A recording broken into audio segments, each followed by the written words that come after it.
ఇక ఇవాళ మధ్యాహ్నం సీఎం చంద్రబాబుతో డిప్యూటీ సీఎం పవన్ భేటీ కానున్నారు. ఈ సమావేశంలో రాజకీయ అంశాలపై ప్రత్యేకంగా చర్చించనున్నట్లు తెలుస్తోంది. మంత్రిగా నాగబాబు ప్రమాణ స్వీకారంపై చంద్రబాబు పవన్ మధ్య చర్చ జరిగే అవకాశం ఉంది.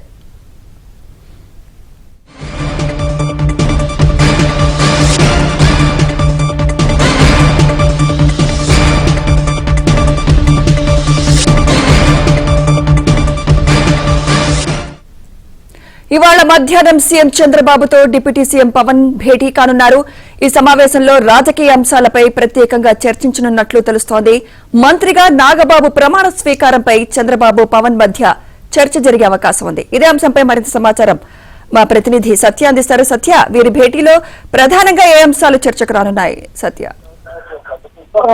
పోలవరం పర్యటన ముఖ్యమంత్రి ముగించుకుని నేరుగా సచివాలయానికి ఇక్కడ హెలిప్యాడ్ లో ఆయన తిరిగి రాబోతున్నారు. వచ్చిన తర్వాత ఇమీడియట్ గా మధ్యాహ్నం 3 గంటల నుంచి 3 గంటల 30 నిమిషాల మధ్య డిప్యూటీ సీఎం పవన్ కళ్యాణ్ సచివాలయానికి రానున్నారు. సచివాలయానికి వచ్చి సీఎంతో భేటీ అవుతారని విశ్వసనీయంగా తెలుస్తోంది. మంత్రిగా నాగబాబు ప్రమాణ స్వీకారం ముహూర్తం గురించి మాట్లాడే అవకాశం ఉన్నట్టుగా తెలుస్తోంది. ఇటీవలే డిప్యూటీ సీఎం పవన్ కళ్యాణ్ సోదరుడు జనసేన నేత కొనిదెల నాగబాబుని కేబినెట్ లో కన్ఫర్మ్ చేస్తూ అధికారికంగా కూడా లేఖ ఇవ్వడం జరిగింది. దీనిలో భాగంగా ఆయన ఎప్పుడు ప్రమాణ స్వీకారం చేస్తారు, ముందు ఆయనకి ఎమ్మెల్సీ ఇచ్చి తర్వాత మంత్రి పదవి ఇస్తారా, లేదా ముందుగానే మంత్రి పదవి ఇచ్చి తర్వాత ఎమ్మెల్సీగా ఆయన్ను అభ్యర్థిత్వాన్ని ఖరారు చేస్తారా అనేది కూడా చూడాల్సి ఉంది. ఎన్ని అంశాలపైన ఈ రోజు సీఎంతో భేటీ సందర్భంగా చర్చించే అవకాశాలున్నాయి.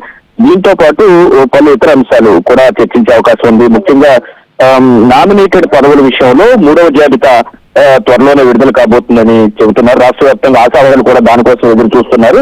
జనసేన నుంచి నామినేటెడ్ జాబితాను ఈ రోజు 3వ జాబితాను ముఖ్యమంత్రికి అందజేసే అవకాశం ఉన్నట్టుగా కూడా పార్టీ వర్గాలు చెబుతున్నాయి.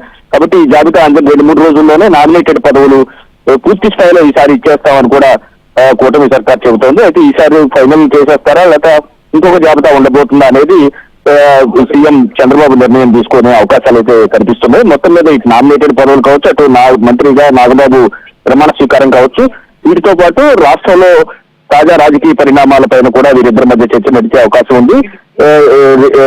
మళ్ళా 19వ తేదీన కేబినెట్ సమావేశం కూడా ఉన్న నేపథ్యంలో అదేవిధంగా తాజా రాజకీయ పరిణామాలపైన కూడా వీరి మధ్య చర్చ నడిచే అవకాశం అయితే కనిపిస్తోంది. Right, thank you Satya.